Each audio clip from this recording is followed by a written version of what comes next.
Okay, so this is just a quick 5-minute video on really the two modern habits that we have that have resulted in sort of similar bodily adaptations or limitations in Western culture. We all typically underuse the hips and the glutes. We all tend to have very uptightness on the back of the body. Although we all have individual differences due to sports we've done, other habits we have, there's an underlying similarity in across the board due to two very common habits. And the first is shoe wearing, and the second is the chair. Most of us have grown up in, going to school from age 5, working in a chair, and we've been pretty much put in a shoe since we could walk, or maybe even before. And those things have various ramifications in the body, and I just want to go through them quickly, as I think this will help you in your path to change things. So the first is a shoe. There are many aspects of a shoe that can be an issue. They essentially act as a cast to the foot. The foot is a very mobile structure, designed to be very supple and malleable, and then we put it in a very rigid shoe where essentially the foot can't move at all. So there are issues with the shoe, with the thickness of the sole, its flexibility, the width of the toe box.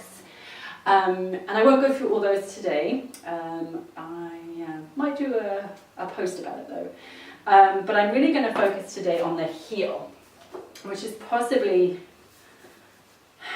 the biggest body changer in the moment that you put the shoe on. So I am going to show you, this is going to mimic a shoe with a heel height of about an inch, maybe a little bit more than an inch. So you'll find most shoes in regular stores have some heel, meaning that the part of the shoe at the back is higher than the part of the shoe at the front. Even if it's not a classic heel, there will often be a positive heel, even if the shoe looks flat on the bottom. There's still a difference between the height at the back and the height at the front. So you may not think you wear heels, but you probably do wear a heel of some type, even on your trainer. So I have a person here. This person has only got one hinge. They've just got hips, nothing else. It's a pretty tall person. What's that about? I'm about 5'7", so that's, I don't know, a 6-foot person. So it's pretty high, but still kind of not abnormal. So I'm going to put this person, this foam person, on a heel. So here it is, on a heel. Right. And I'm not even going to let this person, I hope you can still see this on camera. This person is, actually I'm going to shift it this way just in case it's gone off camera. Okay, so this person, this would be the angle that person's body would be if it had no joints. So you would be tipping forward at that angle from only an inch of shoe, which is kind of crazy. Now obviously we don't end up projecting ourselves forward, but we have to make adjustments in all our joints, so ankle, knees, hip, ribs, neck, so that we look upright. So it may be, so here I am in a little heel, I'm projecting forward. I might have to bend my knees, tuck my pelvis, thrust my ribs, just to give the illusion of being upright. Okay, so any issues, knees, hips, shoulders, head, really might be to do with the fact that you're wearing a heel all the time. Now, but essentially our ankles have been casted to a very limited range of motion, and other body parts therefore have to take the brunt of that. So my recommendation is carefully and slowly to progress from your standard shoes to something more minimal. There are now lots of brands of minimal footwear on the market.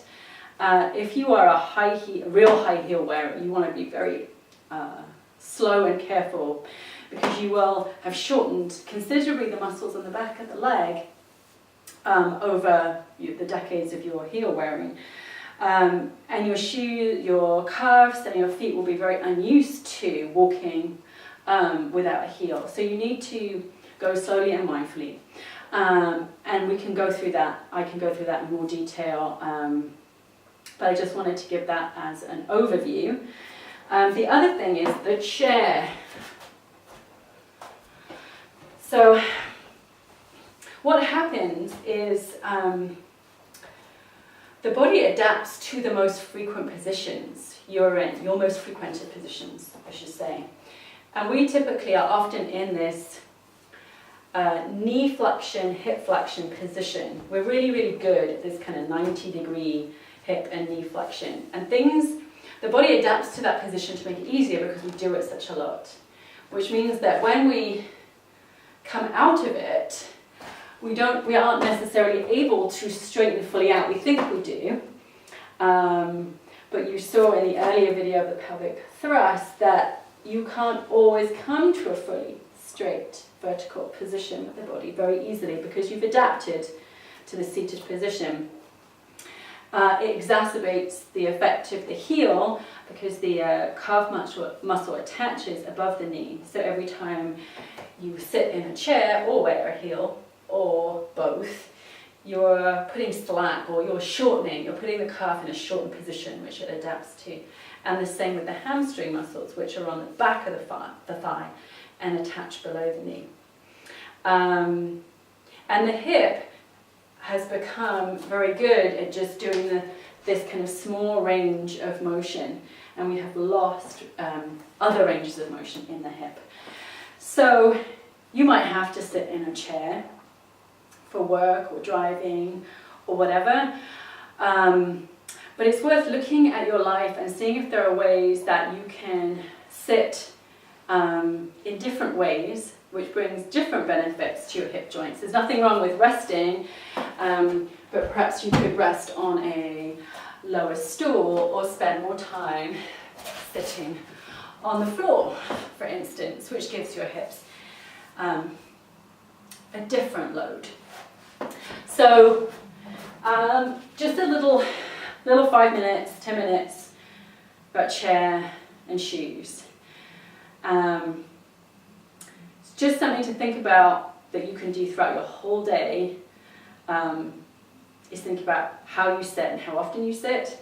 And also the shoes, it's very simple. It requires no extra time to change your shoes. It just requires you maybe spending some money, but also maybe just looking at your shoes and choosing a more beneficial pair over the fancy 7-inch heels. Okay, I hope that was helpful, and I'll see you in the next video.